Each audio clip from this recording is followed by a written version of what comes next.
Yebo, ingeniso wethimba lasibona lapha ungezwe umlando umfowamchunu phana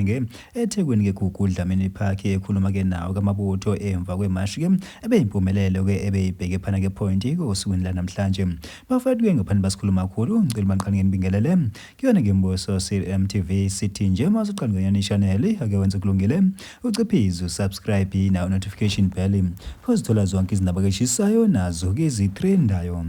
Hayi ke wengeneza wethimba lasibona lapha ungezwe umlando kumfowamchunu ngokhona phana eThekwini Gugudlamini Park emva kwemashi bebeyibambile kosukwini lanamhlanje ebeyibheke khona phana point wengeneza wethu kanti wengeneza wethu impela ongezwe umlando kumfowamchunu kuyaqinisekisa ukuthi bangeneleke kulenye lamabhilidi phana point emva ebelunye indlebe ukuthi leli bhilidi ilona lishushumbisa izidakamizwa liphinde futhi lizenze kanti wengeneza wethu impela uphinde waqinisekisa ukuthi kuboshwe abantu abawu5 besilisa khona phakathi la bhilidi abade bakhona phana ezweni laseNigeria. Bafethu ngaphandle basikhuluma kakhulu la kuyona ngembuso CMTV ake sinishela yona le video kangizwe umlando umfowamchunu ezwa nazo indaba ezinhle nezimnandi zokuboshwa kwabantu abashushumbisa izidakamizwa khona la eMzansi bakemazweni wangaphandle ake niyithozele.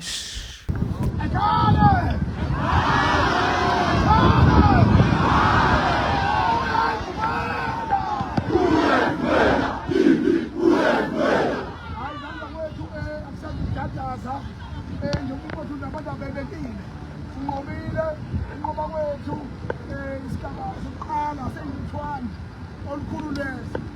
phinde sibonga kakhulu ukudadewethu Jacinta uMangobesa wakwaZuma, sibonga kakhulu umfowethu omphambili njengamanje umfowethu uMano Xolani uyawazi umsebenzi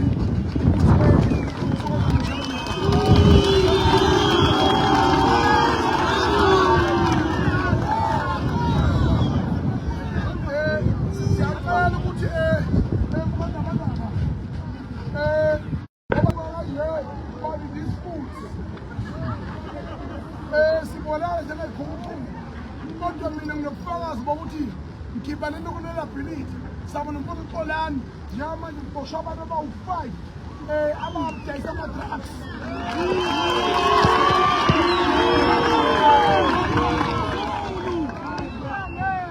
Ama-drugs amanye ngabona ngamehlo encane kodwa kuthiwa